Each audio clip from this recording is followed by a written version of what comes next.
everyone, and welcome to this session on the 7 steps to ramp, train, and coach new SDRs in record time to be lethal. My name is Holland, and I'm going to be the host and moderator of today's session.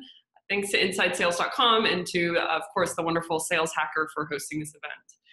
So I wanted to start our time today by just doing a little background on me and why that's relevant to our time today. I'm the Senior Manager of Inside Sales over here at Gong.io, but more importantly, I'm a believer in the value of coaching. I believe that it can really help an SDR and enable them in their career to grow and be able to produce. But I also know how much it's been instrumental in my own career. I have a bachelor's in marketing from Texas A&M, so I'm a homegrown Texan, and then came into the workforce as an AE. So I was a closer for my first couple of roles, and that was my background and did a stint in that. And then moved out here to the Bay Area and went to a digital analytics company and became a frontline SDR.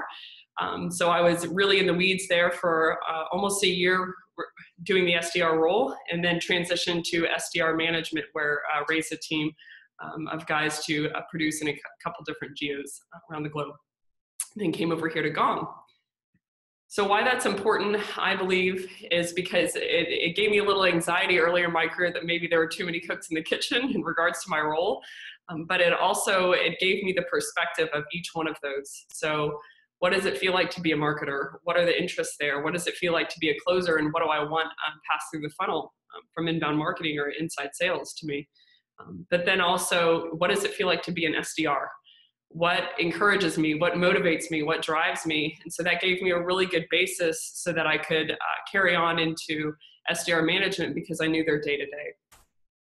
So the SDR role has typically been viewed as kind of this churn and burn idea where someone comes in, they want to be an AE, or they want to move on into marketing, or they want to do something in that field, so they have to start and kind of pay their dues as an SDR. And because of that, a lot of organizations have viewed them as, okay, this is someone that I want to invest in the onboarding training for, but as far as like an executive and for ongoing training and really championing that, I feel like we've kind of missed the mark a little bit. So it's very important for them to be producing, that they are trained on how to do so. So I wanted to cover 2 different buckets for these 7 steps. The first 4 steps are going to be on initial onboarding, which I think a lot of companies do very well, and talk about the company and how it came to be. But then the second most important step to me, or bucket of steps, is the ongoing training. And I don't think that this is something that can be done overnight, unfortunately. Spoiler alert. I don't think that you grow a child by throwing 2 tons of Cheerios at it on one day and saying, hey, you need to eat this all at once, but rather it's a day-by-day feeding process, and then they come into maturity. I think that principle can be mirrored into SDRs training. So I don't think they become good in 1 week, but it needs to be a nurturing over week by week, and really showing that you value them by training them. So let's start with onboarding. Onboarding, as I said, I think that it's done pretty well by a lot of companies. The first step to training for onboarding is environmental training. So this has 3 different brackets. The company environment, what kind of company are you in? Where is it in the ecosystem? What kind of value does it add, and to whom? The product positioning, where does your product sit in relationship to the competition? What are the competitors doing better? What are they doing worse? Were you first to market? Were you last to market? But then the most important part of environmental training is training them on their role. I don't know if this is crazy of me to say this. SDRs are different from AEs. They're different in what they do. They're different in how they're motivated. And so really being cognizant of this and training them that they're not an inbound marketing representative. They're not on that side, and they're also not on the closing side, but rather they're a department, a whole living, breathing department that sits in between those two. So laying out for them where they are in the demand generation funnel and where they can add value and how to best do that. The second step to training a lethal SDR is company level training. So this is, the history, the funding of the company. Why are they a company? What person had what dream, that made the company come into being. And the key players, company executives, this could be, investors, and why those people are important to an SDR. The product training, I know we mentioned that on the last slide, but this is more so the guts of the product. So this can be done through, recording, demoing of the product and going through that, or going to the company website and really figuring out what the product does is super important for these SDRs to know before they start reaching out to people about what they can offer. And then lastly, the departmental training. What is HR? What is accounting? What is finance? What is, marketing? What is the sales department, and what is the reliance or dependence that SDRs have on, or other departments have on them, is super important to train on. The third step to train an SDR is on process. So in regards to the onboarding, I think that this is the most important element. So there's two sides of the process. The first is the lead handoff. So when an MQL comes from inbound marketing and comes over to inside sales, what does that process look like? What dashboards do they need to click on to see demos that are coming in, or someone who downloaded their content or attended a webinar like this one, for instance?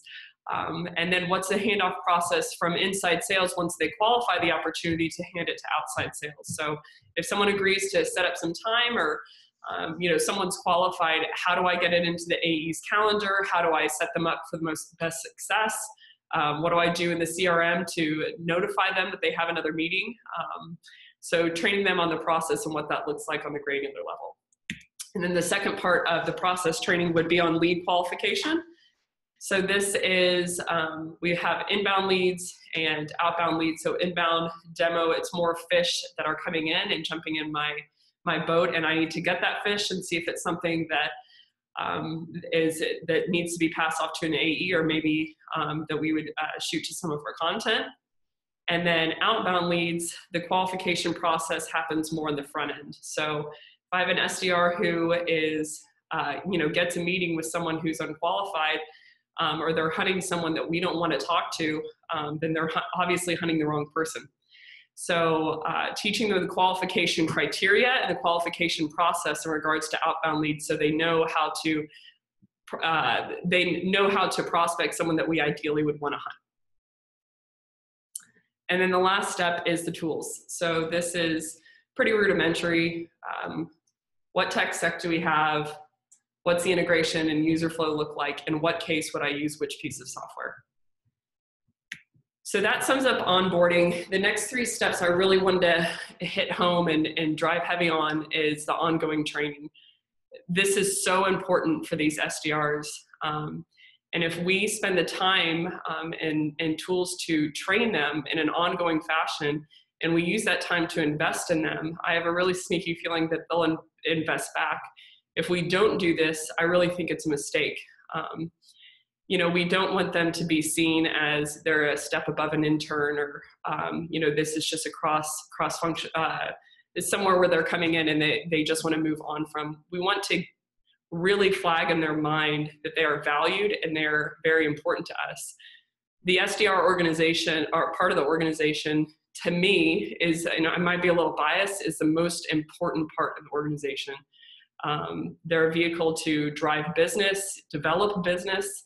For a lot of startups, they're a marketing engine. A CEO didn't know who the company was before. An SDR emails them. Now they know who the company is.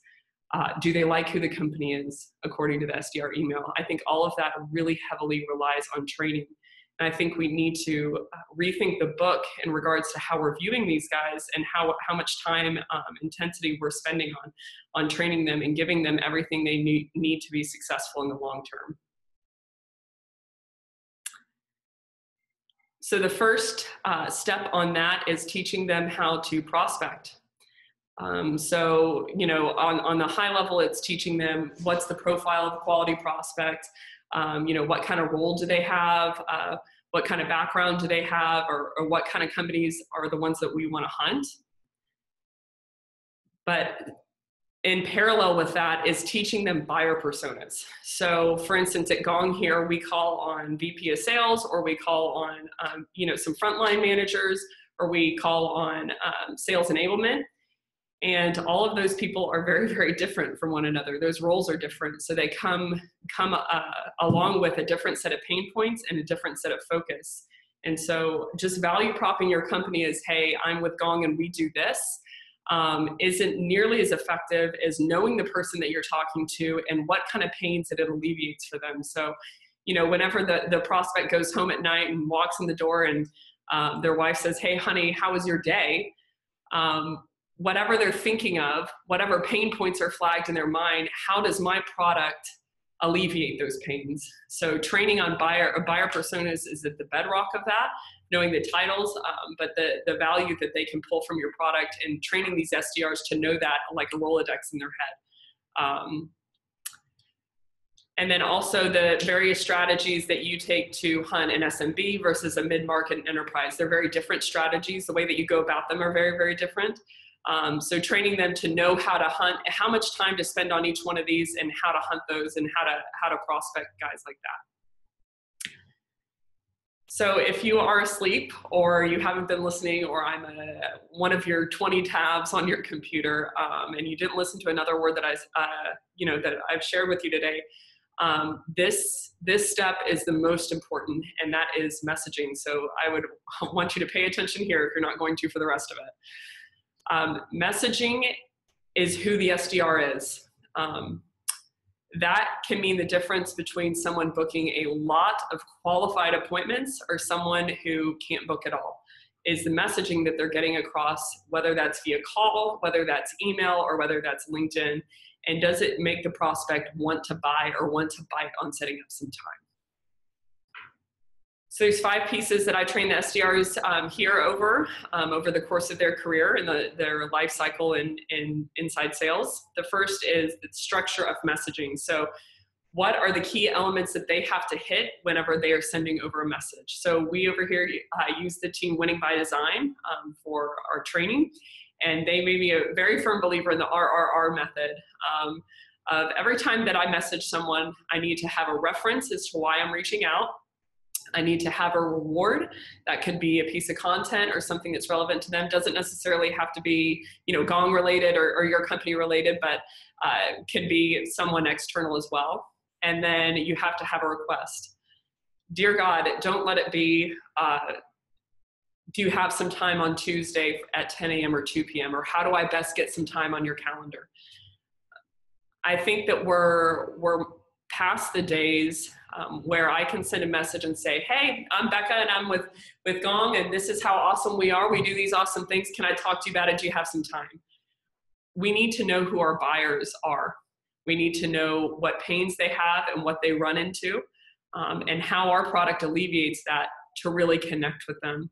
So training these SDRs to not view this so much as a numbers game of I'm going to throw out 1,000, irrelevant emails to someone and someone will eventually bite. You blanch your market doing that. And so training them of messaging with value and having a value prop other than, can I get some of your time? If someone is messaging me, if an SDR is sending me an email, they effectively have 3 lines to really grab my attention. The questioning that's running through my head is not, do I have time on Thursday to meet with this person? It's, who is this person? Can they help me? And if they can help me, how can they help me? And so if those things aren't answered within these emails and we don't train our SDRs to answer those things in their emails, then we are not giving the credit due to the really sophisticated buying market that we have. So the reference to the outreach is the next thing I train them on, and that ties in with this scaled versus tailoring messaging. In inside sales, I think we all know we're usually KPI'd on 2 things: revenue, and then we're KPI'd on the amount of appointments that we set. And so if I send 6,000 emails that are completely untailored and I get 0 appointments, and the next guy sends 15 emails and gets 2, who won? The next guy. So what's really important is that we zero in on what is my KPI, and if it's opportunities, then I need to chase opportunities being set.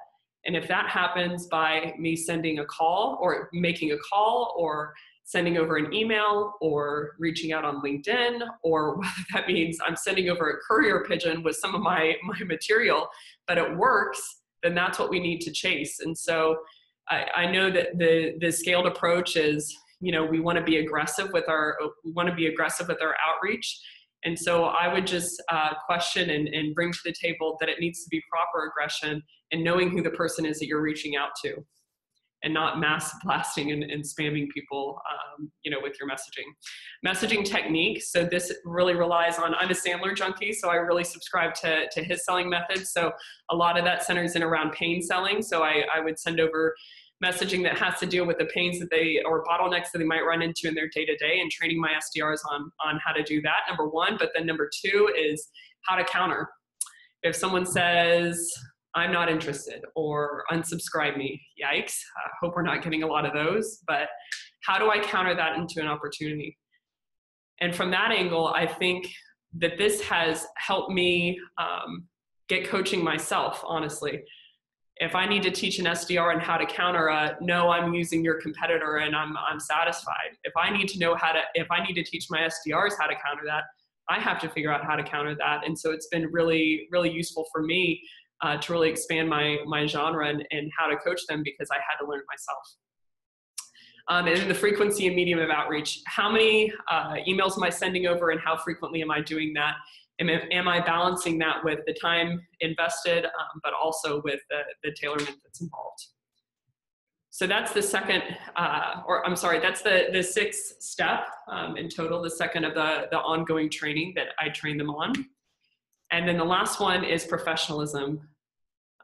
I know that this has kind of been seen as a luxury to most, and they think, I just need to get my team to produce. I just need to get them to hit their numbers and their KPI. And I think that's very important. It's our goal. However, how you get there is by training them to do so. I don't think it's very equipping to them if we just kind of let them go and don't train them on how to message, but then don't even invest to train them on how to be a professional. So this is important, just for their time at the company, and that it's a really good fit for the team around them. Number one, how to be productive. How do I be a productive individual in the workplace? What are the best habits and practices there? Growth and advancement, not in relation to role, but more so internally and the chemical fabric that I'm made up of. Am I growing as a professional? Am I advancing as a professional? Do I know more today than I did yesterday? And how, as an SDR leader, can I train them to get there? Also, business ethics. How do I train them to do what they say they're going to do? How do I train them to over deliver and under promise? So business ethics is definitely one of it. This isn't an exhaustive list, but just a couple of examples of how you can train them to be a professional in the workplace for you. So the end result, I think I was supposed to put something in here. Maybe I was supposed to put some kind of GIF or something to make the presentation more exciting. The end result is a trained, happy, enterprise hunting, lethal SDR. It's someone who's not a junior AE. It's someone who can provide major fish and value for the AEs to close. I think we all know that there's a gap historically between the sales department and between SDRs, and sales wants more and better and quality opportunities, and rightfully so. We want them to have those. So how we can get those is by training these SDRs in an ongoing fashion to help them get there to where they can provide that kind of value. So from our angle, you get your team is now producing. From their angle, they feel like my company and my manager values me. So if my manager sits down with me and trains me once a week and spends the time to do that, I feel like they really invested in me. And so the flip is, I think that I should really invest back. If they're helping me, I need to really help them, not only in terms of numbers, but really going the extra mile. So I really think that this creates a symbiotic, mutual relationship of respect, and helps push the ball forward. So that's it. Thanks everyone for attending today. For more tips, tricks, or insights, visit www.gong.io/blog. Hope everyone enjoyed our time today and enjoys the rest of the webinars that they're a part of. And hope you have a great day. Toodles.